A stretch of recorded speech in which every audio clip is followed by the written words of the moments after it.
VK news, राष्ट्र के नाम। नमस्कार, मैं अमन और आपका स्वागत है वीके न्यूज में।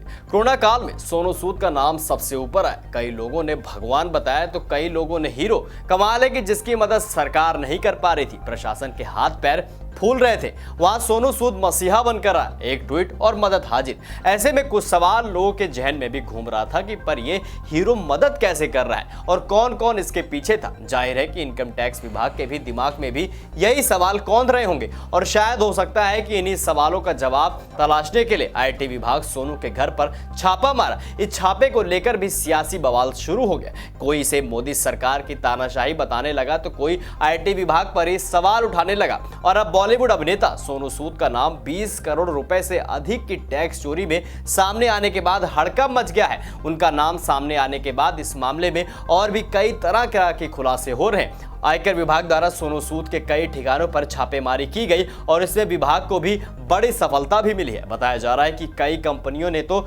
छापेमारी में ऐसे निकल कर आई हैं जिन्होंने अपने चपरासियों को बोगस कंपनियों का डायरेक्टर बना रखा था, यानी फर्जी कंपनी और फर्जी के पोस्ट। और इस बड़ी धांधली ने हर किसी के होश उड़ा दिए हैं। टीवी 9 के रिपोर्ट के मुताबिक कानपुर में फर्जी इनवॉइस जारी करने वाली कंपनी रिच ग्रुप और रिच उद्योग के मालिकों द्वारा यह कारनामा किया गया। बता दें कि बीते कुछ दिनों से आयकर विभाग की संयुक्त टीमों के छापेमारी के बाद अब एक और बड़ा खुलासा हुआ है। लगातार हो रहे खुलासों से आयकर विभाग और भी ज्यादा सतर्क हो गया है। इसके साथ ही विभाग ने जांच का दायरा भी बढ़ा दिया है और अब भी कई ठिकानों पर छापेमारी होनी है। वहीं दूसरी ओर यह भी बताया जा रहा है कि सोनू सूद द्वारा लखनऊ के इंफ्रास्ट्रक्चर समूह के निवेश के लिए रिच समूह की मदद से फर्जी बिल जारी किए गए। ऐसे में आयकर विभाग जब जांच में कोई ढील नहीं देना चाहता और आगे कई ठिकानों पर छापेमारी जारी रहेगी। जानकारी के मुताबिक लखनऊ के इंफ्रास्ट्रक्चर समूह में सोनू सूद ने संयुक्त उद्यम अल संपत्ति परियोजना में निवेश कर रखा है। और हैरानी की बात यह है कि 48 साल के अभिनेता द्वारा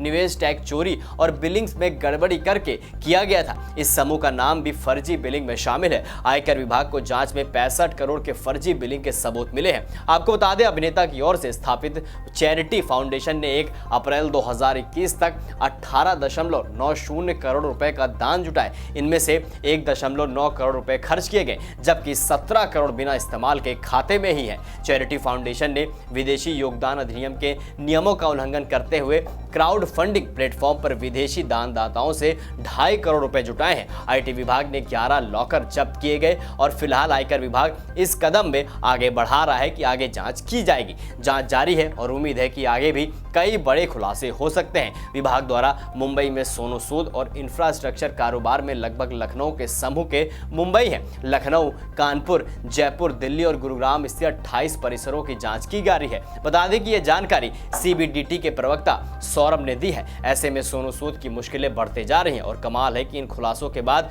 गिद्ध गैंग शांति से बैठा है और कुछ भी बोल पाने की हिम्मत नहीं जुटा पा रहा है। अब देखना होगा कि जब जांच आगे बढ़ती है तो और क्या क्या खुलासे होते हैं। अब आपकी क्या राय इस पूरी खबर को लेकर हमें कमेंट सेक्शन में कमेंट करके जरूर बताइए और ऐसी तमाम बड़ी खबरों को देखने के लिए देखते रहें वीके न्यूज। ये है ड्रीम मीडिया नेटवर्क और आप देख रहे हैं देश का पहला